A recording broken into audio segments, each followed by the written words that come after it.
Hey, babe, wake up. WVU just beat Pitt in the backyard brawl. Roll it.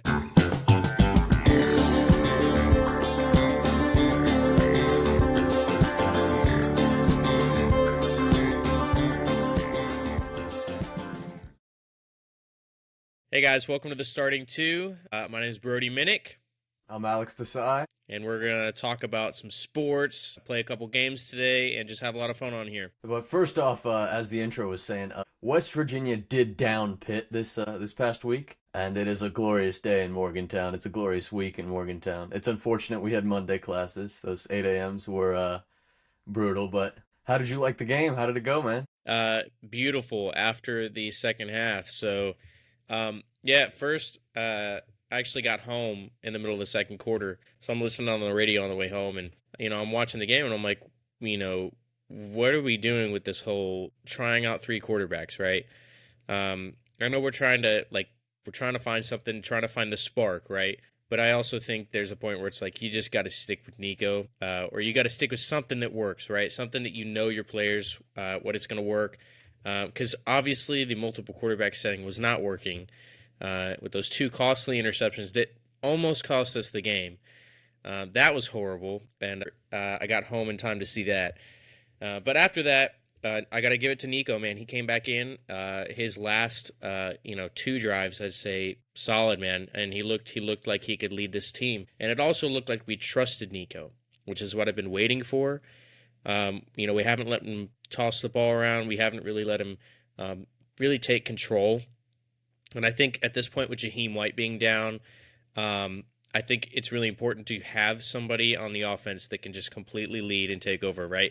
That being said, running game was great. I really did like to see the pass, the passing bump. And I thought Nico did really well, especially in the overtime drive was beautiful. Yeah, I'm just happy. I'm a happy West Virginia fan. Pitt still sucks. And it's a great game. Also, just for the fun of it, let's go horns down right now. I mean, Horns down. as you guys can see, we're West Virginia Cats. Yeah, it was a good game. You could tell Rich Rod, he needed that one after a tough loss at Ohio last week, which we feel like we probably shouldn't have lost. That's a good bounce back win, and it's probably our game of the year more than likely. Yeah, Nico Marchiol played fantastic. The guy who came in for Jaheim White, I believe his name's Ty Edwards, he just ran all day. I mean, it was all over the field, whatever he wanted. 20 plus carries, 140 yards. I mean, dude balled out. So props to him, props to the defense for coming in clutch at the end of the game, and let's go Ears, baby. Come on. Yeah, man. Ty Edwards came in and did his job. EYE, by the way. What a cool name. Yeah, he came in and he really did his job. A couple of touchdowns as well. I mean, I can't ask for more in the run game. At this point, I know we trust the run, but it's like, do we trust the pass? So I think whenever we had a couple little stumbles there where it's like, okay, we are now officially giving the game away, right? You can't just run the ball. So we had to figure out that passing attack, and it looked really good. And I do think Nico, if we just trust him, let him, really run the offense. Let our wide receivers go to work. Let Vaughn go to work. I mean, we have legit guys that, can make plays, but they just have to trust them. And I think this is a big step for Rich Rod because this could have been a game. And honestly, what I expected was we lose to Ohio. We come here and we lose to Pitt. And that would be a game wrecker. Nobody wants that for Rich Rod. And they took care of business. So I know this meant a lot to not only Rich Rod, but WVU always, especially this being the last backyard brawl before 2029, which is ridiculous. Why are they taking it away? But good news is they did renew it for even more years, so it should be going to 2036 after 2029. However, West Virginia holds it for the next 4 years, so that is awesome, and Pitt can suck on that. So we're talking about our hometown teams here from college, but I know you got some LSU roots, and DJ Lagway, he had 33 completions against the LSU Tigers, but he happened to also have 5 to the defense. So yeah. You wanna give us a little rundown of what happened there? Yeah, so got to watch that game. I'm not gonna say that he played great because he didn't. 5 interceptions, very costly. There was a point in the game where I looked at my dad and I said I feel bad for him because he's sitting on the bench in silence. Just I don't even know what you do at that point. Billy Napier's talking to him. I'm like, what are you even saying that's gonna help that? So, a couple thoughts. Lagway definitely has talents, and he reminds me of Jalen Hurts. It's scary. He like honestly, he's built like him. He runs like him, and he throws like him too. Now, Jalen Hurts, at this point, seemed a lot more put together, and Jalen Hurts only got better, obviously. And I do think Lagway has the talent, but from the offseason hype, the Heisman train, and the way he went through injuries in camp, I just think it was a little too much. And I do think he has a lot of talent, but I also think that Billy has to go. I think he needs to get out of here. We'll get to some fired coaches in a little bit, but he's definitely should be on that list. As an LSU fan, I'm fine. Keep him. That's cool. But this is a Florida team that did beat LSU last year out of nowhere, and Lagway was part of that. So they have talent. It's just putting it together. And they're a very undisciplined team as well. They've had some costly penalties in the past, including one against USF, obviously. But I think overall, the defense for LSU, Lagway was seeing things all night, and I do think that the defense is elite. However, the offense is still sputtering, and I don't know if it's Garrett Nussmeier being a little injured, because I know he's dealing with something in his side, which is never good for a quarterback. But it's also, I just don't think I don't think they're like giving him full reign. If you watch any of the highlights or any of the game at LSU, it's the same thing with WVU. We're seeing a lot of dump offs. We're seeing a lot of screen passes. We're seeing, we're going this way and we're not going this way. So there's no north-south, right? It's all east-west stuff, and that's cool, but you have to be able to stretch the field. It's the same thing I'm talking about with WVU, and they're very similar, actually. It just doesn't look like we have control. And this is Garrett Nussmeier. We're talking about, a Heisman candidate, right? A Heisman front-runner. After week one, a Heisman front-runner, and it just hasn't been the same. And this LSU offense is struggling to put up points, and they realistically only put up 13 this week because 7 was from a pick six. Now, I will say defense wins championships, right? You got to play. I'd rather have defense than offense because defense is the worst part. Jaden Daniels a few years ago, 50 a game, but we're giving up 55 a game. So it's one of those things where we have one side of the ball figured out, but we have so much talent on one side of the ball. I don't understand why the offense is doing it, but it could also be there's a multitude of things. There could be injuries. There's plenty more to the playbook, but why give it all away in our first 3 games, right? There's more things that we don't know about. So hopefully they just click. I don't know. Florida's got to figure it out, man. That is realistically should be a top 10 program, right? They've had some glory days. Great players, great program in every sport. But that's a program that's got to figure it out. And I don't know. Lagway's going to have to hit the film room and unfortunately watch those 5 interceptions this week. So It's you say you've seen ghosts. I think Sam Darnold said that a couple of years ago when he was making his debut in his rookie season with the Jets. Sometimes that happens. I mean, a good defense will come in there and stifle you. Cornerbacks are just preying on the ball. Linebackers just reading your eyes. I mean, LSU's got a good defense, and it shows why Lee Corso picked him to win the championship, no? Yeah, he did, man. Lee Corso's last stunt, and what does he do? Picks LSU to win the national championship. I know. All right, Brody, you said that we were going to talk about some fired coaches, all right?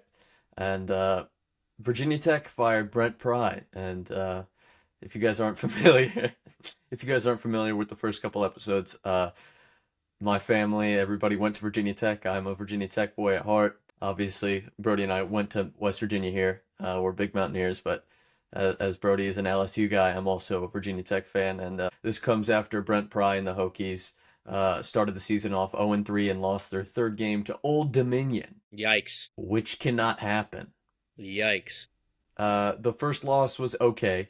You look at losing to a top 15 program in South Carolina. Lenore Sellers is a Heisman hopeful. Vanderbilt's a really good team. I'm not sure if they're ranked yet, but they just beat Lenore Sellers in South Carolina.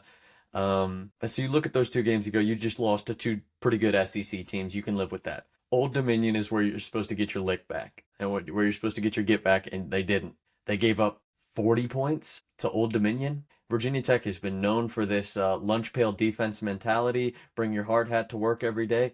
And they sucked. They stunk it up. I mean, they were just absolutely atrocious. Something that nobody deserves to be watching on TV if you are a Hokie fan. If you're a Monarchs fan, I mean, this is the greatest day of your life. This is the greatest day of your life. But unfortunately, there's not a lot of Monarchs fans. That's not me dogging on the Monarchs. Go Old Dominion.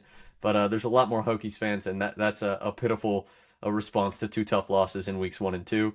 And so Brent Pry lost his job because of it. So we're going to be looking into some new coaching alternatives, and Twitter's having a field day. Everybody's going, got a Saban's at the top of the list. Gruden's number 2. We're not getting either of those guys, okay? We're not getting Shane Beamer. He's not coming back from South Carolina. He's got a good gig going in the SEC. Michael Vick just got his first head coaching job at an HBCU. He's not coming to Virginia Tech. That's a little too big time for him. And I love Mike Vick. Mike Vick is a hell of a quarterback, a hell of a personality. He transcended how the NFL is played today, how college football is played today. He made maybe the best Madden game ever. I don't think he's ready to be a head coach for a Power 5 program. And I don't think being good at Madden and having a good Madden game really translates to, Well, I beg to differ. Yeah, I'm going to need to see cover 2. We're going to need Tampa to bring 3-4. Yeah, no, that's not going to happen. We're going 4 wideouts. I'm throwing to triangle every single time. Yeah, so that's 4 verts. But so we're kind of in a standstill here. We're gonna have to see where we can get a new head coach. It's gonna be a rocky road for a little bit. But I remember how we handled the head coaching situation when Frank Beamer retired, and we brought in Justin Fuente, and we brought him in from Memphis, and that was not a good move, despite Memphis being a solid program when Justin Fuente left the program.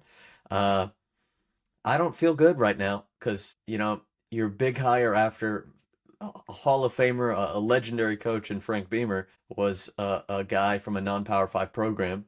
And then you bring in the defensive coordinator from Penn State a couple years back, 3 years ago, 4 years ago, and you're not able to get anything going. So I'd like to see a coordinator, a former head coach from a large program come in and write this. But I don't know if that's going to be the deal, and I think we're going to have a long overhaul coming our way. It's funny. We'll circle back to it's weird to calculate football by like who beats who. It's impossible because it's a game of guessing. However, South Carolina beats Virginia Tech. Virginia Tech, honestly, in the first half looked really good, right? Defense looked good. And then Vandy waxes, South Carolina. And there's things in the game, limitations, but overall, just dominated. And we're talking about what used to be a bottom tier football program in the SEC. Great school, great baseball, just not a football school.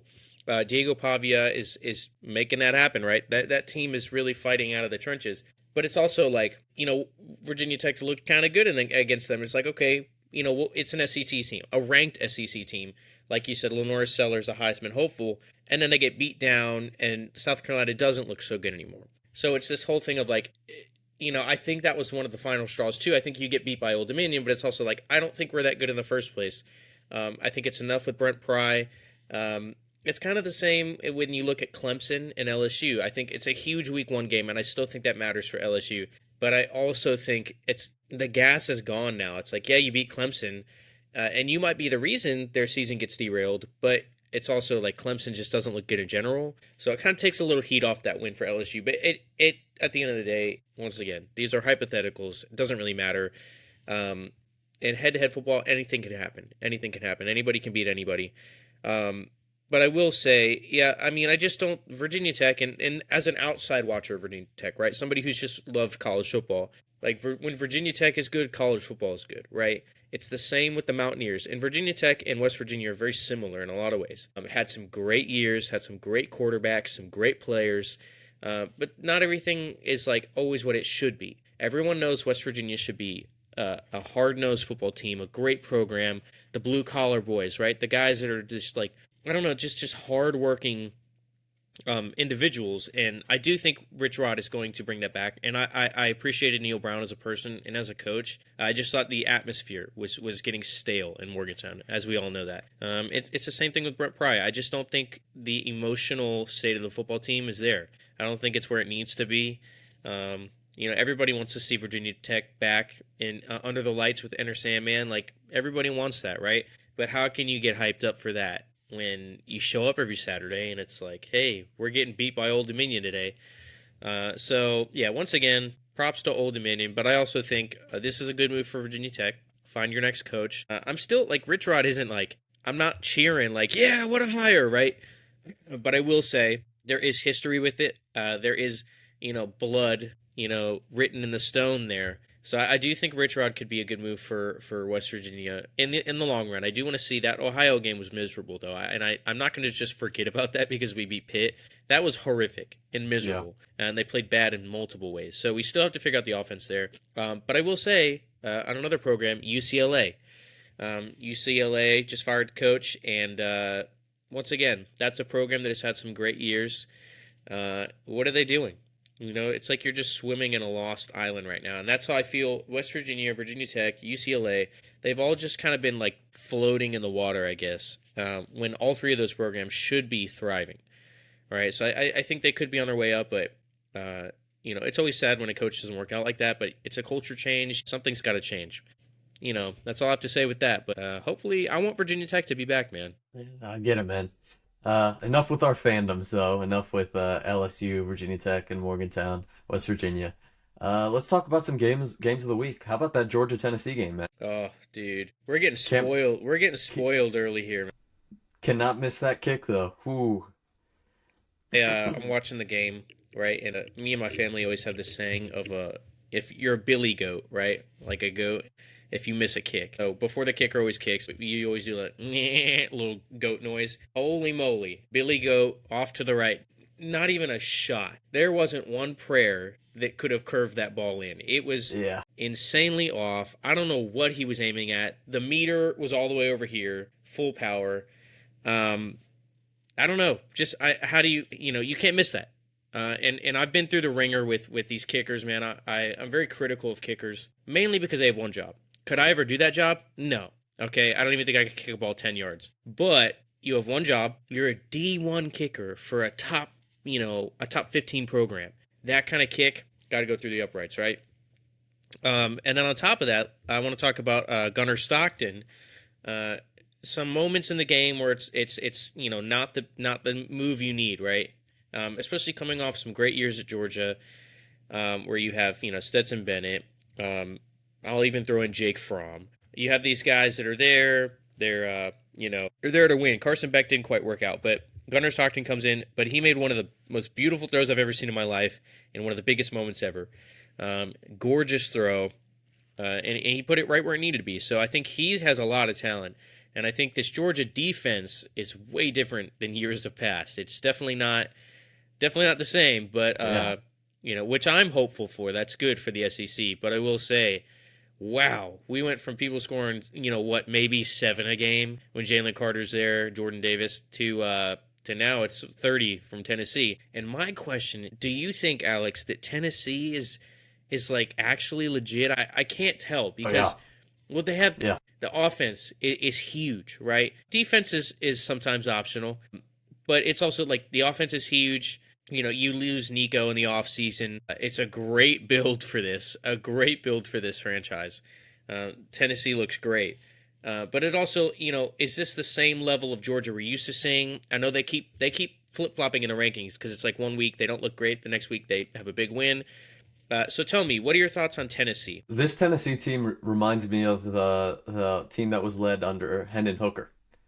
Um, Great for those team. that don't remember, Hendon Hooker led Tennessee against Alabama. They were ranked number 1 at the time. Georgia did down them back that year. It's kind of ironic that it happens again this year, but both really good games. Um, Tennessee's offense is real. I think it's real. I don't think you want to see them in a playoff. I think that they've shown that they can beat up on a good team, good SEC defense, despite Georgia obviously not being the caliber that they once were. Obviously, Howie Roseman will not be picking from this crop of Georgia Bulldogs. I mean, I think Tennessee's the real deal. Offense kills. Obviously, you need a defense, but in college football, it's not like the NFL. You need to be able to throw the ball down the middle. You talked about LSU, lots of checkdowns, a lot of just outside routes. Tennessee's throwing the ball down the middle, and Nico leaving that program was probably a gift to them. They save a little bit of money, clearly, and that they're back to where they're supposed to be. I mean, because I think Tennessee, albeit they made the playoff last year, was not impressive. They look impressive this year. They look talented. They look strong. They look physical. They look like they know what they're doing. The play calling is there. The execution is there. I think the Volunteers are back. Yeah, I think you're right. I think they do look great. It's been one of those week by week things I keep watching. I'm like, okay, when is this going to end? They took Georgia to the wire and they should have won that game. I think Joey Aguilar looks great, and this is a guy coming from App State, I know. which is like wild. He's been through a lot. Obviously, his dad came out and said, he thanked Nico for leaving so that his son could have that opportunity to start, and he's made the most of it. He does had a couple costly passes, but it happens in every game. And once again, still should have won the game. But those are two good teams, Georgia and Tennessee, and I think we're going to see them again. I don't know why, but I think we're going to see them again. So And you know who we're not going to see, Brody? who are we not going to see? Clemson needs to get the hell out of there. Clemson, do they suck? Sheesh. Do they suck? Sheesh. Okay, so it's funny. We did literally a segment last week on Clemson's like downfall and if they're out or not. Safe to say they're out. This is not Clemson. This is not the Clemson I'm used to. This is not the Clemson Alex is used to, or anybody. And I feel bad for Dabo Swinney because he keeps they ask him stuff in interviews, and he came out and said they've won the conference 8 out of the last 10 times. What more do you want? But at the same time, when you win a conference 8 out of the last 10 times, there's no room for error. You don't get the freebie that's like, well, every once in a while, slip. No. Look at Nick Saban. Did he ever slip when it was there? No. Bama's worst moments came when maybe they lost one game and everybody's like, oh, Alabama stinks now. No, they don't. They still beat everybody else, and they probably come back angrier after a loss. So I just think Clemson is just, I don't know, Klubnik, he just doesn't look good. The offense doesn't look good. The defense on paper is supposed to be really good. It doesn't look good either. I think Haynes King looks awesome. And I think that's a guy that genuinely is making himself a case for not only one of the best quarterbacks in the nation, but a draft hopeful, man. That's a guy that's climbing his way up the draft rankings. If he keeps playing the way he is, he can run, he can throw, he can do it all. And I think the Georgia Tech program is good as well. So I think that doesn't help Clemson. But I also think it's like, what are we doing? This isn't. And I'm glad because I'm not a Clemson fan, number one. And I like seeing things shift around. I like good football. I like things being drama-filled. But it's weird. It's weird seeing Clemson struggle, and I'm not really new to it. And other than the color scheme between Vandy and Georgia Tech being kind of similar, that golden thing, they're ironically very comparable. Both 3-0 starts. Georgia Tech's in the past they were a triple option school. I don't know if you know that. They were a triple option school. They have since moved past that. And now they're kind of slowly making their way up the ACC. Vandy was always considered the laughingstock of the SEC for the longest time, not even considered an SEC team when people would see them on their schedule. Georgia Tech and Vandy are both on the rise, and these other teams are kind of just slowly slipping. For Clemson, I don't feel bad for Dabo Swinney. I know you do. I don't. It's to evolve is to change with the times. And I don't know if you know, but Dabo Swinney does not use the transfer portal. Does not do any of that. I think most of his incoming classes was just recruits. Yeah. They had those 16 starters returning, and he was confident. Real quick before you add in there, it is true. It's like I want to like Dabo, but how many more excuses can you keep making? And that's all he does. All he does is make excuses. All he does is say, well, what we grow here is from, recruiting and, love of the school, right? Yeah, but does that win you the games? I'm sorry, it's a different college football. I'd love to say that the transfer portal doesn't exist. I'd love to say NIL doesn't exist. I'd love to say that doesn't affect college football. But guess what? It does. Exactly. And it's kind of a shame. They were a blue chip program for the last decade. We talked about it last week. Taj Boyd, Deshaun Watson, Trevor Lawrence. These just top tier programs with top tier quarterbacks. Clemson was the standard. And then now, there's a quote you said to me during week 1 when Clemson and LSU played, where Dabo Swinney at the end of the game went to his presser and said, LSU probably got a 64 on the report card and we got a 55. Well, Clemson, Dabo Swinney, you got a 20 for that game. 20 out of 1,000. You got a 2, okay? That was miserable. That was a horrible performance. You're not supposed to lose. You lost to LSU. That's an okay loss. LSU's a top program. You struggled against Troy. That should never happen. So that's automatically just you drop a tier in my book. And then you lost to Georgia Tech, and maybe Georgia Tech's on the rise. We just mentioned that, but realistically, nobody expected Georgia Tech to win that game except Pat McAfee. Let's go Mountaineers. Let's go Mountaineers. Whole. But it can't happen. It can't happen. Maybe this will inspire him to use the transfer portal. And I know, hey, we're Clemson strong. We only want to raise the best, and we want everybody to come from in-house. Yeah, no, clearly it's not working. Everybody else is doing it. Why don't you do it? It's not like it's drugs, okay? Okay, just because just do it. Just do the transfer portal, please. Yeah. God. Yeah, you gotta play the game. Yeah, and it's just unfortunate, Brody, you're an SEC guy, I'm an ACC guy, but I clearly can recognize that SEC is far more superior than the ACC, and when Dabo Swinney and Clemson is bad, that's bad for ACC football. So it's a bad day to be an ACC guy. It's a rough one to be a Clemson fan. But. Yeah, for sure. Hey, let's take a move on over to Big Ten real quick. I have a bone to pick with whoever keeps ranking Penn State at number 2. That's BS. Capital B dot, capital S dot. Who the heck have they played? Did you know Villanova even had a football program? I didn't. Sorry. What? Come on. Their strength of schedule through these first 3 weeks. You know what it is? It's like 130. It's like 134th out of 136 possible programs for the first 3 games. As a number 2 team in the country, we're still ranking them number 2. Now I get it. They have a lot of experience. They have a lot of returners, right? Drew Aller. It's your classic Penn State teams who, once again, have disappointed every single year. So we're comfortable ranking them number 2. And I'm not asking for LSU to be ranked higher. I'm not asking for Oregon to be ranked higher, Georgia, these other teams that are winning against big programs. I'm not asking them to be ranked higher, but I just want to know, what has Penn State done? And there'll be people that say, well, they're a proven program. They're returning a lot of people from last year. You know who else returned a lot of people from last year? Sin. That's right. I totally forgot about that. And look where they are. Once again, just a bone to pick. Preseason rankings stink. They're stupid. They're dumb. I think everybody should start 0 at week 1, and then it should be based off your week 1 win. You know what I'm saying? It's like trying to judge a person based off of what you know already, but it's like they go and change. Everybody changes every offseason. Look at Oklahoma and look at Florida State, these teams that weren't high at first, right? And now they're climbing their way up the rankings. Those teams are climbing their way up the rankings because they're proving themselves. What the heck has Penn State done? Nothing. So I just have to say that. And, Ohio State's one team to do that, right? Week 1, beat Texas. They earned their spot, right? They earned their keep. Everybody else in the top 10 pretty much has earned their keep with the game. Penn State hasn't. What makes Penn State better than Florida State right now? Do you know? James Franklin's bald head. Yeah, it's baldy. So it's baldy over there, right? We're going to run the double 46 Wombat. No, that is I don't understand. And I do think that I don't know if you agree with that, but I don't understand who wouldn't agree with the fact that everybody should start on a clean slate, and then week 1, each win gives you where you're going off. Does that make sense? No, it does make sense. I don't care. I just know that you hate Penn State, so it's a little biased, but I mean...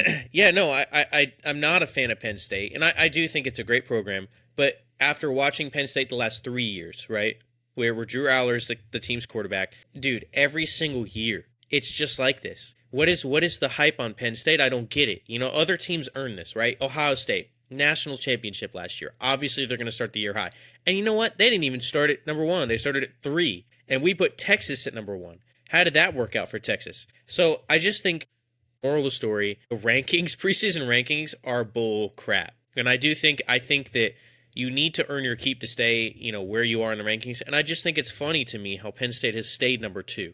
It's like they're in this little safe house, we haven't played anybody yet, so we're just going to stay at I like our spot at number 2. We're cool with that.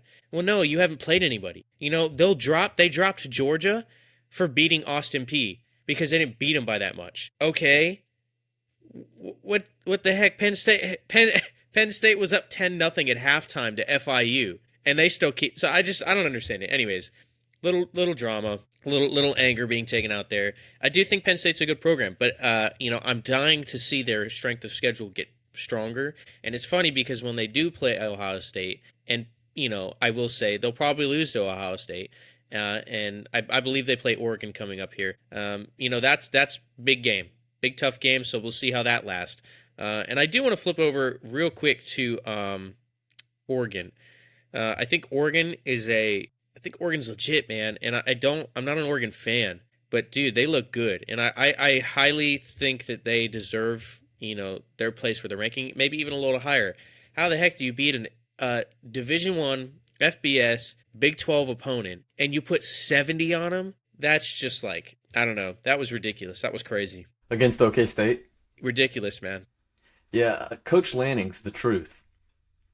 I don't know if you ever watched the Oregon-Colorado game last year. That was supposed to be like one of the peak games when Colorado was, they're balling out. Coach Lanning's pregame speech was killer. They're playing for views. They're playing for views. What are you guys playing for? I mean, just absolute killer speech. And then guess what? They beat the dog out of them. They beat the dog out of them. And then Oklahoma State, Mike Gundy fired up Coach Lanning, and Oklahoma State was complaining about Oregon being a rich team and a wealthy team. Well, sorry. That's kind of just how it is. Yep. Does anybody really like NIL? Probably not. But of the teams that take advantage of it, Oregon's going to do the best probably. They're ridiculous. Everything they do, everything, all sides of the ball, offense, defense, special teams. They're just good at everything. Coach Lanning, I think he's the best coach in football. I think he's the best rallier of men in football. I think he knows what he's doing. I mean, he's just the man. I mean, yeah, he keeps it real, dude. And then I think to close off our college football, we have to touch quickly on Texas A&M winning, because I don't like Texas A&M. But I will, hats off to Texas A&M for pulling out a huge win against Notre Dame, who is a good team. Not quite last year's Notre Dame, but they're still a good team. I think Marcel Reed is a very good quarterback. I think he has the option to throw, the option to run. I think Texas A&M is a good team. I still think the defense is a little sketchy, but I do think the offense can pull it out. I also, another bone to pick, why is Notre Dame ranked? Okay, I've seen people say they've lost a combined 4 points to two highly ranked teams, right? I don't care. Yeah, what is that? 0-2. I don't care. I just think the rankings are stupid. Notre Dame should not be ranked. There are teams that are 3-0 that are unranked against maybe a proven win, and yet we have Notre Dame 0-2, number 24. Why is Virginia Tech not ranked, man? I mean, come on. Yeah, what's going on? We have another team. We have other teams that are 0-3. That's even better. 0-2 or 0-3. I see one more loss. Why not rank them? So, anyways, I think that's stupid. But I'm not voting. So I mean, yeah, it's a tough loss though. They played well. I mean, but they did. I mean, I guess an Aggie is better than a glorified leprechaun. So, they go Aggies. They did some master trolling in the end zone. I don't know if you know. Did you see that? The players went over there and they were jigging, doing a little jig, and doing their little Fighting Irish. So that was fun. Sweet. Let's transition, man. You want to talk a little bit of NFL? Yeah, let's get into the NFL. We'll start with our Thursday night game. This is going to come out the Friday after. So 8 days after the Commanders Packers game. So we're a little behind on the Thursday game, but I watched that game, and the first thing I thought when I was stepping away is, holy shit, the Packers are legit. Like, that might be your Super Bowl champions right there. They look really good. And adding Micah Parsons only makes it worse. So And exactly. And, well, I think that's kind of part of it. The pass rush is just, I mean, there's pressure everywhere. And I think the Lions beating the dog shit out of the Bears makes their win against them in week 1 that much more impressive. Because we all stepped away from that game. I remember the notes that you and I took for last game, Lions-Packers, was, what happened to the Lions? Is Ben Johnson that important of an asset to the Lions? Did they lose their offensive identity? Jahmyr Gibbs had 10 catches for 31 yards week 1 against the Packers. I mean, what happened? And then the Lions come out this week, 330 yards for Goff, 5 touchdowns. Sonic and Knuckles both score a touchdown for the Lions in the running department. Amon-Ra St. Brown has the game of a life. I mean, so you think about how good the Lions are, and then you go back to the Packers and you go, damn. I mean, they just silenced them. And Jaden Daniels and the Commanders are a fantastic team. They looked really strong against the Giants. They showcased how good their defense was against the Giants. And you look, man. I mean, Jordan Love just shredded them in the first half. Just shredded them. I think he was like somewhere around 200 yards in the first half. He just looked great. What's it called? And I think about how the Packers are going to lose Jaden Reed. I think he's out for a while or either the rest of the year. I'm not quite sure. And I don't think it's going to affect him nearly as much. Obviously, we're hoping for a speedy, healthy recovery for the kid. He's a great wide receiver. But the Packers are real. They've got depth. Their wide receiver room. They haven't even gotten Matthew Golden introduced yet. Their first round wide receiver out of Texas. Um, the Packers are the truth. I mean, Yeah. they're phenomenal. Yeah, they look great. I think got to give props to Jaden Daniels. He played pretty well considering that they were after him on almost every single play. He took a lot of hits. He took a lot of knockdowns. I believe he's questionable coming into this week, which is not good. But he's one of the toughest players I'm honestly ever seen, and especially for as much criticism as he gets for his size and how much he takes hits. He gets up, man, and a lot of dropped balls from the Commanders wide receiver core. It's a good team, but I just think that pressure, like you said, I just think the Packers are that good. The Lions should have started Jared Goff on fantasy. That was a mistake. But what could I expect from the previous week, man? It was weak. Dude, David Montgomery, that 1-2 punch they have with Gibbs and Montgomery is crazy, man. It's a good punch. The receivers are good. Sam Laporta, always a great tight end, a reliable option. Let's jump to the game of the week, man. Cowboys and Giants. I mean, Russell Wilson of old, huh? Dude, what 430 something yards and 430, 450, something ridiculous, crazy. dude. I mean, Grandpa Wilson over here, that came out of nowhere, but I also think that his team provided that win. And I think when you have somebody like Malik Neighbors instantly creating the separation, I mean, these are the guys that are just game changers. And a quick side note on these other teams like Pittsburgh, who has DK Metcalf, you have guys like Deebo Samuel. They're great guys, right? They're guys that you'd pay money to, you get them out on the field, but it's also like they're not the guys that like Malik Neighbors will create his own separation. Jamar Chase, Justin Jefferson, I know they're three LSU players, but what does it say about LSU? It's these guys that create their own separation.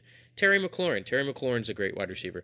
They're like these X factor players that that will just be there. And I felt so bad for Malik Neighbors week 1 because I mean he had 10 targets and he had 5 catches. He was obviously trying to be targeted. It wasn't happening. But when you actually give the guy, time to run a route, when you give him the space, you say, okay, here's the ball. You know what? My guy's better than your guy. I'm going to give you the ball. It's like what a difference an X factor can make. And I'm waiting for the Steelers to utilize DK Metcalf like that. He's a tremendous athlete. We'll get there, but I just don't understand why, these other guys are not able to just do that all the time.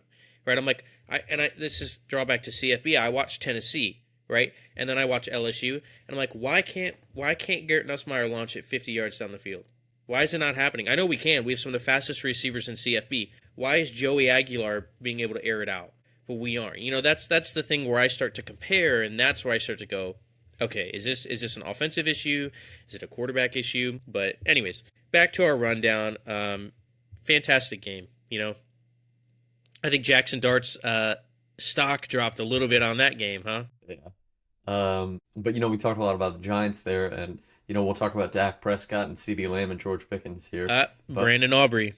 That's the MVP of the game. Yeah. Brandon Aubrey. I mean, after the game, Jerry Jones goes, "We're working on a contract for him right now." I mean, I won't say he single-handedly won the game, but being able as an offense to start on your 30, okay, get 2 first downs, and say, "All right, we can kick the ball," is maybe the biggest weapon in sports right now. You don't have to do anything. I mean, you're looking at probably the biggest weapon. I mean, Dak Prescott needs to throw 2 good balls. CeeDee Lamb, George Pickens, Jake Ferguson, Javonte Williams, Kevontae Turpin, any of these guys just need to, hey, let me get my mitts on this, okay? And we're in field goal position already. It's crazy. It's truly a gift for the Cowboys to have that. It makes losing Parsons a little better. I don't think they win that game without Brandon Aubrey. So I mean, George Pickens had a hell of a game. I think he had the game leading touchdown prior to Malik Neighbors scoring. Correct me if I'm wrong. I think that's correct. Uh, I think he did. He had a huge touchdown. CeeDee Lamb still no touchdown on the season. Um, but I Another also 100-yard game though. he did have a second 100-yard game. I think it's also tough when you do have somebody like Pickens coming in, another big play guy. It's now you have two options, right? We're so used to everything going to CeeDee Lamb, and now you have two guys that you can rely on. Among also Ferguson, a great tight end. So I think the Cowboys literally have all the pieces they need. But I will say, 37 points to the Giants. Are we Can't looking at? happen. Are we looking at a severely bad defensive performance? Are we looking at maybe the Giants aren't as bad as everybody thought? But I'm going to go with a bad defensive performance for right now, unless we see the consistency from the Giants.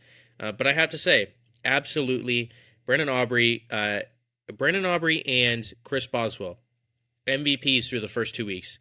Those are two teams that don't win without their kickers, okay? Obviously, the Steelers don't have a super powerful offense. They have weapons, but it's one of those disappointing things. And it's the same with the Cowboys. You know, they might not always deliver on the touchdown drive. They might get you to the red zone, might not finish out. There's a reason I actually took fantasy. Whenever I'm drafting in fantasy, I'm looking at my kicker options. There's a lot of kickers in this league, and a lot of them are great. You know, I have two options blank. Okay, I know Chris Boswell is one of the most accurate kickers in NFL history, and I know he's going to get the job done. And then I'm like, okay, hold on. Brandon Aubrey's available, and you look at how many times the Cowboys get to the red zone and don't score. And I knew that from last year. So I have him on, every league possible that I have him because I just know they are a team that can get to the red zone. They don't always finish the job, but guess what? They have literally a number one marksman that can finish the job for him, and he did that. And I think, they don't win the game without Brandon Aubrey, and I think they're a worse team without Brandon Aubrey. So love to the kicker, man. Kickers mean everything. Yeah, you talk about Chris Boswell. We'll talk about the Steelers game now. By the Please, way, no. I have Chris Boswell on fantasy. I remember that week one he had like 27 points because he He's kicked great, the man. ball. He's great. Um, yeah, the Steelers defense. We talked about what's it called? Clemson. Do they suck? Does the Steelers defense suck? So, Because they might. I mean, T.J. Watt kind of showed up a little bit, but yeah, so uh, thus far, TJ Watt is the only player that is showing up for the Steelers. And it's weird. It's not in the pass rushing way. Right now, the Steelers are generating zero pass rush. Zero. I think they had one sack last week, the game before this, and I think it was Alex Highsmith. TJ Watt showing up in the run game, it's huge. The absence of Minka Fitzpatrick, like I said a few weeks ago, severely hurting the Steelers. Severely. There's no presence in the backfield. There's no, when a run gets to the second level, who's there to make the stop? I don't know. Juan Thornhill, I'm sorry, it's not happening right now. Darius Slay, we have corners that can do their job. Darius Slay.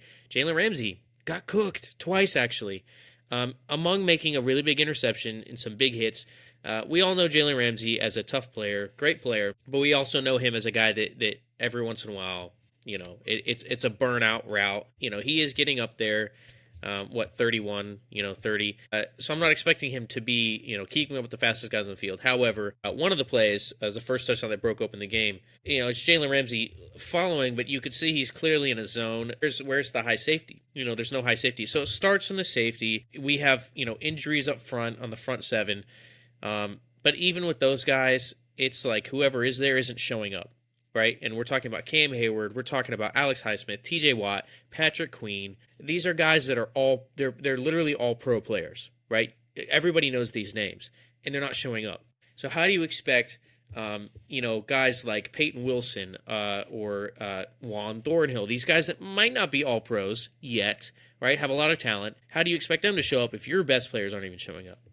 And I'll credit Seattle. Played a really tough game. Sam Darnold looks comfortable most of the time. Definitely under pressure, he gets a little frazzled, I'll say. But pass rush was I guess a little bit better this week. But I do think Seattle has a pretty good offensive line. They were able to run the ball, and guess what, Seattle fans? The addition of Kenneth Walker back into the lineup. Barely any touches week one. You give him more touches week two. The guy's crazy. He's a great running back. I think he's a top 10 running back in the NFL. But you got to use him. And I know there's been some contract stuff going on, whether they should trade him or not. I don't think that would be good. I think he's a great running back, and I think he has a lot of talent. And then on top of that, you got Charbonnet, so that's a 1-2 punch you can use. Okay, quickly, the mistake of the game. I don't know if you saw this, but Caleb Johnson, rookie running back out of Iowa, a lot of promise for the Steelers. I really like him. I think he's going to be a great player. He's getting literally 0 touches at running back. He has 2, which is disappointing because some reason the Steelers think that Kenneth Gainwell is going to rip off a 40-yard run. I don't know when that's going to happen. But Jalen Warren played well. However, Caleb Johnson has been returning kicks. And if you guys haven't seen this, you need to go watch it. The ball, it took a weird bounce, kind of like in baseball when you're getting a ground ball and it just hops over your shoulder, right? He misses it. He didn't touch the ball, though. They thought he touched the ball. He didn't touch the ball. It looked like he didn't touch the ball. Now, with the new kickoff rules, it used to be the ball goes in the end zone, touch back, whatever. Now it's basically like, I don't know, what, a 60-yard onside kick? Yeah. So Caleb Johnson starts walking off the field because he doesn't think he touched it. It's going back to the end zone. Cool, we're all good. He starts jogging off the field. Seahawks players are running the ball. And guess what? They land on the ball, touchdown in the end zone. And at first, of course, I'm like, what just happened? I'm like, I thought he touched it. After further review, they still never really touched on that, but it doesn't matter. Touching him or not, because it's still a live ball landing in the landing zone for the new kickoff rules. So, learning something new every week at an unfortunate cost. And I have to say, the blame should go on the coaches a little bit, right? How do your players not know that? Danny Smith, one of the best special team coaches in the NFL for the Steelers. Why do we have a rookie running back doing the touches? I know you want to get him on the field, but why don't you put him at running back, what you drafted him for? And number 2, how does he not know this rule? I know it's new. I wasn't even really keen on the rule, but how do we not know that rule? How does that happen? How does that happen with an NFL team? So very costly. There was a pick before that in the end zone for the Steelers from Aaron Rodgers. It wasn't really his fault. It was tipped. And then the next drive, that happened. So it immediately gave the game away, shifted all the momentum. They had a chance to win, but Seahawks pulled it out. So that's all I got to say with that. But disappointing through 2 weeks. And I don't think the Steelers' defense is legit at all. They're like 29th in all the rankings, and that's one of the top paid defenses. So Yeah, there's just something that I thought that was a little funny. You said Kenneth Walker, Zach Charbonnet. I mean, that's a 1-2 punch right there, right? Zach Charbonnet had 15 carries for 10 yards. Hey, man, you wonder why they started using Kenneth Gainwell. So Zach Charbonnet, it's funny because he played at UCLA, and I used to watch him at UCLA. He's like, dude, he's a bruising back. But at the same time, it's like they were trying to use him as running back 1. And I'm like, you have Kenneth Gainwell. Well, he had more carries. No, I know. It's Kenneth Walker. Sorry. Gainwell is Steelers. So Kenneth Walker the third.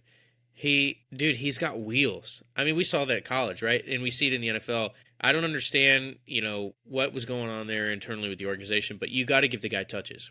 Because I like Zach Charbonnet, and I think he is a bruising back that can give you a tough first down, whatever. He's not your running back 1, right? And that was very apparent against the Steelers. Once they started, I saw Kenneth Walker on the field, and I'm like, okay, here we go, right? So anyways, credit to the Seahawks, but just a bad game from the Steelers, man. Yeah. Rough. We talk about a bad game. Let's talk about a messy game. Joe Burrow goes down, but the Cincinnati Bengals prevail against the Jacksonville Jaguars. Give me your thoughts from the former LSU quarterback. Well, Jaguars are going to Jaguar, man. Like I say every year. Trevor Lawrence, overpaid, overrated. I want him to put it together. It's not there. Travis Hunter, still waiting for that, That was, for those who watched the game, that was, and you might disagree with me, Brody, that was nowhere close to DPI. That was the cleanest ball deflection on Jamar Chase. This is last 3 minutes in the fourth quarter, up the right sideline, bottom of the field, and or bottom of the screen rather, and Travis Hunter absolutely reads the out of Jake Browning's go route and just plays it really well. And then this is on fourth down as well, I believe. And then ref in the corner just really the only thing I have to say, because arguing penalties is and I've been through this, and there's so many things in the NFL. There's holding on every play. There's things you could say, oh no, but I will say the one argument they're going to have for that, who is he going against? Jamar Chase, right? Number 1 receiver in the NFL. It's late in the fourth quarter. Something that's very important. and it's like, you're gonna get that call. I don't know. It's the whole seniority factor. Some guys just get their calls. And when it's slightly even close like that, and you're against what, Jamar Chase, the call's gonna come. He's a rookie. I do think Travis Hunter, from what I've seen so far, he shows that true potential. So they just need to figure out how they're going to utilize him, right? Because they're kind of scared to use him on defense and offense, like they did in college. But I truly think, how do you even know unless you try, right? So I'm glad he's getting some defensive side of the ball, offensive side of the ball. Brian Thomas had a few huge drops in that game. But I love Brian. But anyways, Jaguars, man, they're just not delivering. And I feel so bad for Joe Burrow. The dude's just getting sacked over and over, and a turf toe injury is serious. So prayers up. I hope he's back soon, because the Bengals are pretty fun to watch, right, with Joe Burrow.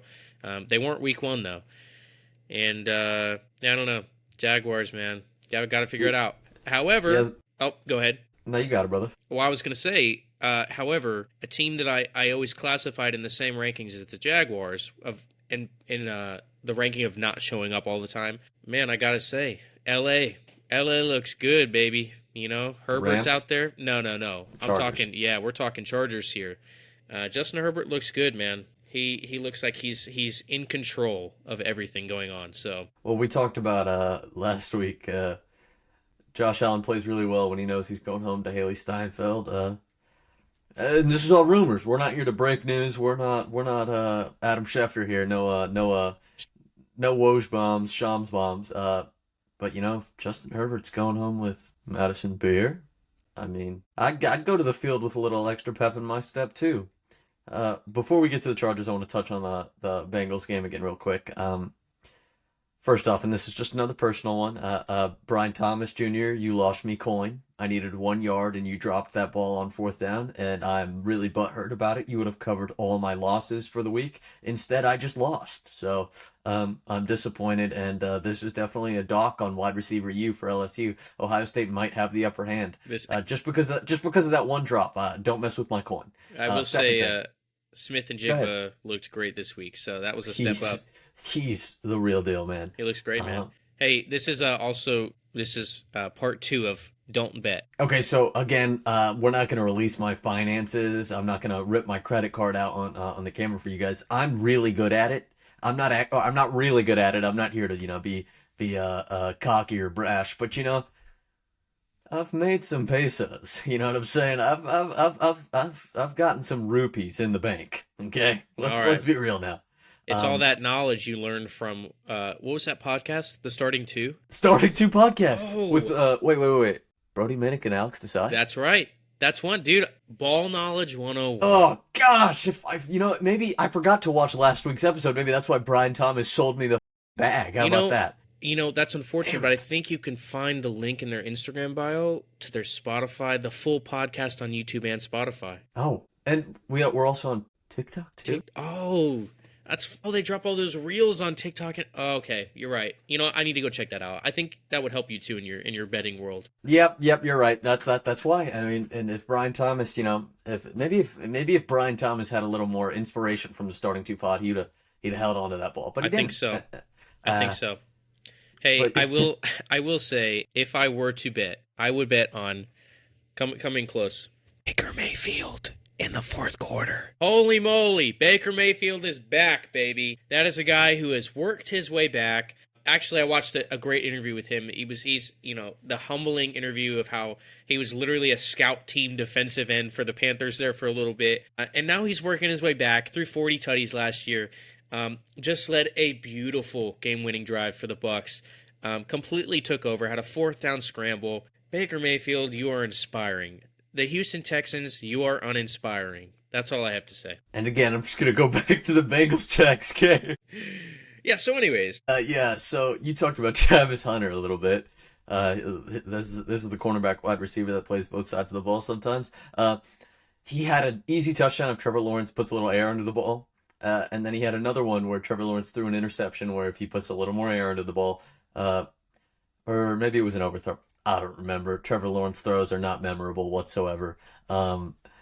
then Travis Hunter probably has another touchdown. And if it's not a touchdown, it's another 40-yard catch. So I hold nothing against Travis Hunter, even though he did lose me coin, but I blame Trevor Lawrence on that one. Um, yeah, no, the Jaguars suck. They beat my Panthers last week, but my Panthers suck too, so I'm not going to complain about it.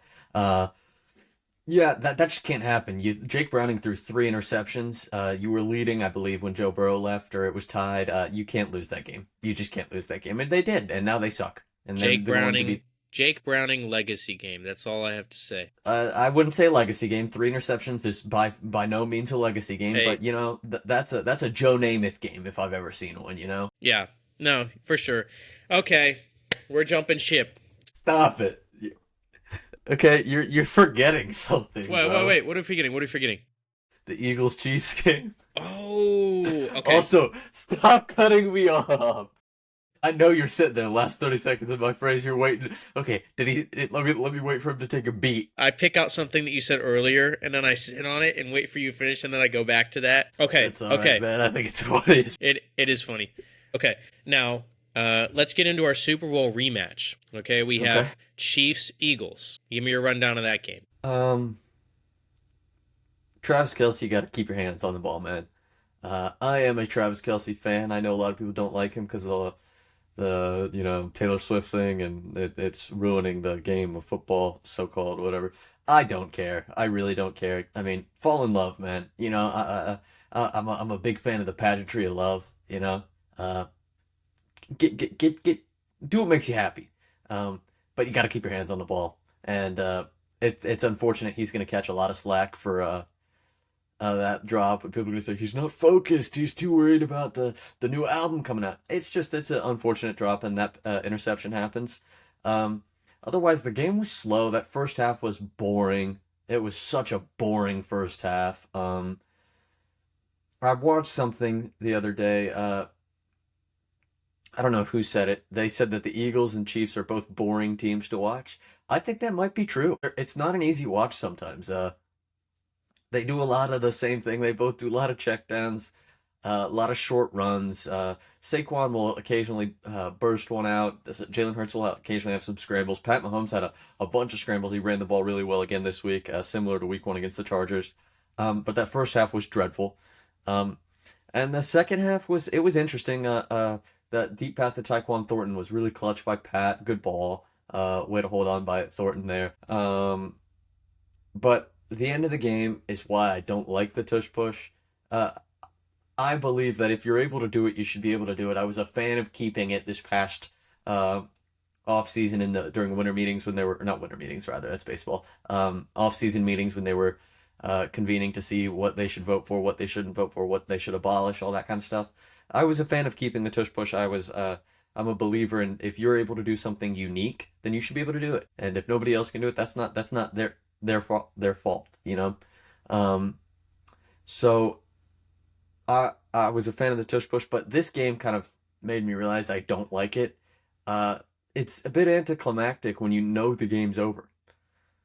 And there was 2 or 3 minutes left on the clock. The Chiefs had used up all their timeouts, and maybe you'll say, hey, the Chiefs, maybe you shouldn't use your timeouts. Tough on them. But it's frustrating to know, hey, it's 3rd and 2, it's 3rd and 1, and the game's done.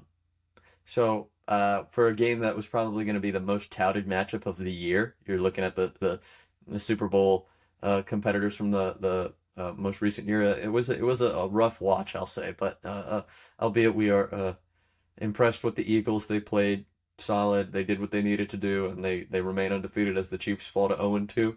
But right before you jump in here, Brody, I just want to say the Chiefs will be fine. They're not going to be 15-2. They're not going to be 14-3, 13-4. This is an 11-6 team, I feel like, and that's good enough to get into the playoffs. We know what Pat does in the playoffs. They'll figure it out.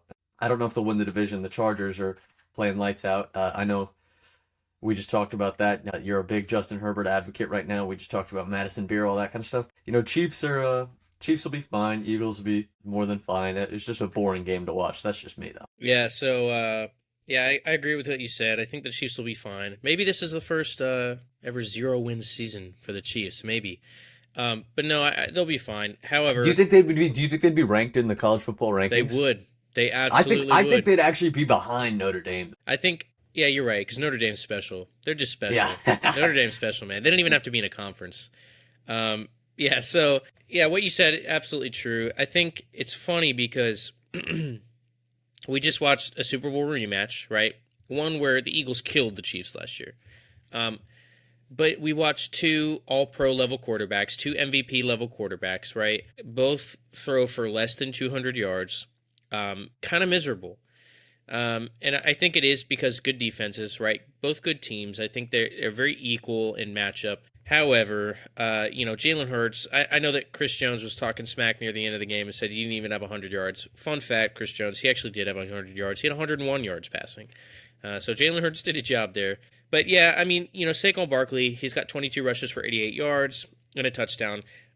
Good showing. It's not what we expected, I think, off of last year, right? It never will be. But I don't think the Eagles are hitting the ground running quite as much. I think it's more of like they have to slowly gain the momentum. But this is a huge win, no matter what. I mean, you look at the W, who got the W. They did. I think whenever Patrick Mahomes starts to use his leg more, it's not good for the Chiefs. When you see him have 60 plus rushing yards on the board, it's not good, right? You don't need Patrick Mahomes to scramble. He's not the guy you want to just scramble all the time. He absolutely can. You don't need it. So it goes back to what we were talking about last week. The big plays, right? You don't have your Tyreek Hills, you don't have your McCole Hardmans, you don't have the guys that are, even Xavier Worthy, obviously dealing with an injury, but you don't have those guys that are booking it out there. We're throwing for 260 every game, a couple of touchdowns. It's a different Chiefs team that we're gonna have to get used to. Like I said, Travis Kelce is not the usual Travis Kelce anymore, right? He's not the guy that's going for 1,300 every year. It's the guy that, is now just needs to do his job, right? Those big catches, right? That's the focus now. And there's a lot of attention everywhere. There's a lot of tension on both of these teams. I don't think they like each other very much. But overall, still a good game. I'm still waiting on A.J. Brown to do something. I'm still waiting. Yeah, I know a lot of us are. But yeah, I still think at the end of the day, the game gets won. Props to the Eagles. Now, the Tush Push. I hate this play. I hate it with all my heart. I think you're a weenie if you support it. I think it's a weenie football move. Weenie in capital letters. I think, yes, it is absolutely valid. I got to give it to the Eagles. They do it the best. My team doesn't do it. There are a few teams that do it across the league. I know Josh Allen's pretty decent at it too. No one does it quite like the Eagles. However, I think it's stupid, and I think it should have been banned. Just my personal opinion, and I'll give you the reason why. Like you were talking about, you have these plays where it's 3rd and 2, right? Maybe game changing. You line up guys that are just pushing the quarterback. I think it's cheap. I think it's a way to propel your quarterback forward. I don't think you should be able to push them, right? I don't think you should have a tight end and a running back there just shoving somebody forward in the pile. I do think it's a little dangerous. I think it's dangerous for the quarterback. That's a lot of pressure to be just shoved underneath the pile. And if you've watched these up close, which I know you have and a lot of other people, they're crazy, dude. They literally nosedive into the ground, and it's like all hell breaks loose, whatever can get you across the first down line. I think it's a dumb play. And a lot of people say, oh, well, you're just jealous because your team does it. No, I'd kill myself if I watched Aaron Rodgers do this 4 times a game. I don't want to. I don't want to watch somebody, get a tush push. I don't care, right? Whenever Big Ben played, you know what he did? He would just run across the line by himself, right? Josh Allen can do that. Josh Allen's a big guy. We have Jalen Hurts can absolutely do that. This is a guy that I watched at Alabama and Oklahoma run circles around people on the field. You know he can run, right? But they've fallen into this cheap system of it works, so let's not stop doing it, right? Everybody hates it, unless you're an Eagles fan. That's just my personal opinion. I just don't think, I think it's a cheap football move, right? We talk about those moves that they're cheap. They're weenie moves. You don't do them. And it's not even like they do the tush push once a game, right? It's every single chance they get the opportunity. It's come to the point where it's corny. Every time you line up on the field, I don't know if you feel it, it's corny. It's cringy. It's like, stop. Please just stop. Nobody thinks this is impressive anymore. Nobody is rooting for you to do this. You're just doing it because you know it works, and I don't blame you. It works. But I think the NFL missed a really big opportunity to ban it this offseason. Case closed. That's what I think. But props to the Eagles, man. I think they're a good football team, and I think they're going to continue to pull out the tough wins. So, moving on from this fantasy football thing here, A.J. Brown does have 9.5 fantasy points for me on the year. 9.5. He's almost to 10, buddy. Okay, sweet. So, guys, we're going to transition to a little closing game. We're going to blind rank college football mascots. Now, we're going to take Division I football, um, uh, and I think that's well over 100 teams. So we're going to throw out some logos here. Strictly the logo. We could go into the mascots. We're not going to. We're going to go based off their school logo that they're known for. Are you going to try and trick me? No. Hold on. Let me write them down. Let's look at some of these songs. Yeah, dude. Take a look at some of these. They're really weird. That's a funny one. Man, there are some bad logos. Who are they letting design these? Okay, guys, we're going to do some rankings now, some blind rankings. We are going to go based off of college logos. Go ahead, Alex. Yeah, so your first college you got to rank is Nebraska. Okay, let's see. Well, there ain't nothing but corn, and it's literally just a big red N. So I don't know. It's boring. It's not the worst. It's really not the worst. I know it's just a letter, but it's kind of. I guess it's got its classicness to it. I'd have to go. I'll go 4. Okay. Oh, there's so many worse ones. All right, go for it. Alrighty. Next, we're gonna go Florida State. Oh, I love Florida State's. I love their logo. I think it's great. I think it was always a one-up on what the Redskins were, what they used to be. I'm gonna go 2. I'm gonna go 2. That's a great logo. How about Boise State? My Broncos, man. I always want this logo to be better than what it is. Just the big blue Bronco. I'll put myself in a hole. I'll go 5. You're gonna put Bronco? You're gonna put the Bronco at 5? No, I'll go 3. That's crazy. Wow. I'll go the Broncos saying it's worse than Nebraska. So you got 1 and 5 available. Okay, 1 and 5. Oh no, what is this?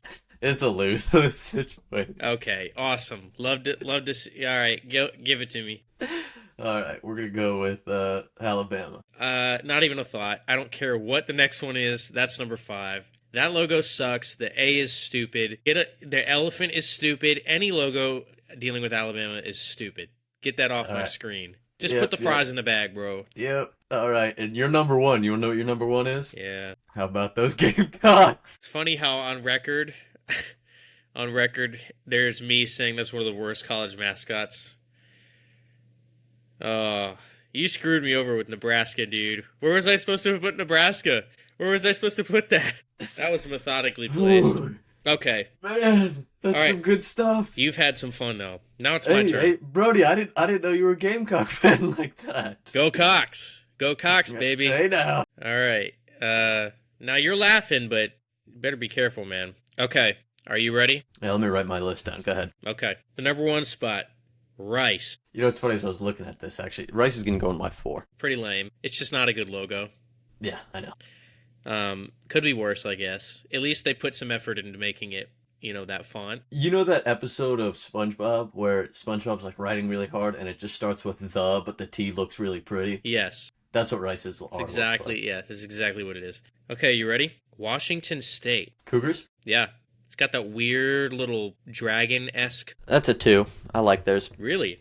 That's one of those logos that I don't hate, but I also question what it is sometimes when I'm looking at it.